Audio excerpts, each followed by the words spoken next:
Would you risk your life for someone you love, even if the person who promised to help you might betray you? On a night when the winter winds roared like restless spirits and the snow fell in thick, relentless sheets, a wealthy man sat in his grand home, warmed by a roaring fireplace. Outside, a young boy, barely more than a child, knocked on the door. His face was pale from the cold, and his voice trembled as he explained that his mother was gravely ill. He needed money to buy medicine, and he was willing to do anything to earn it. The rich man, half amused and half intrigued, looked at the boy and said, "If you can survive a whole night on that freezing mountain, I will give you the money you need." The boy, desperate and determined, agreed without hesitation.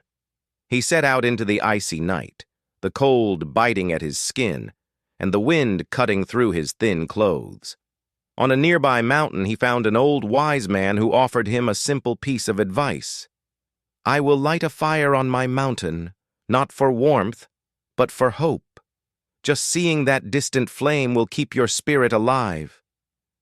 Throughout the long, freezing night, the boy clung to the sight of that small, flickering fire. He shivered, he ached, but he never gave up. He thought of his mother's face, and he found strength in that tiny glimmer of light on the horizon. When morning came, he returned, exhausted but alive. The rich man, seeing him, at first seemed impressed. But when he heard that the boy had kept hope alive by looking at the fire, he scoffed.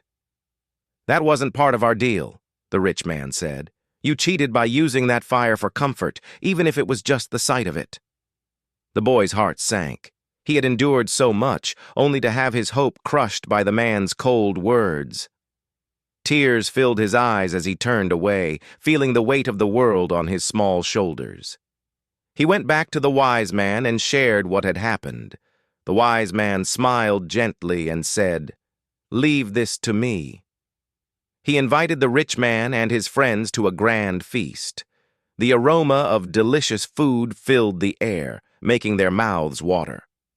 But the wise man never served the meal. He simply let them sit, hungry and confused, smelling the feast, but never tasting it.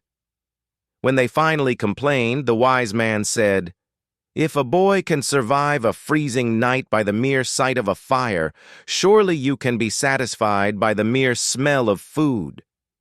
The rich man understood the lesson. He realized the depth of the boy's endurance and the cruelty of his own test. With a humbled heart, he gave the boy the money he needed and learned that sometimes the smallest spark of kindness can warm the coldest of hearts. If you were that rich man, would you have kept your promise? Or would you have done the same thing? Tell me in the comments.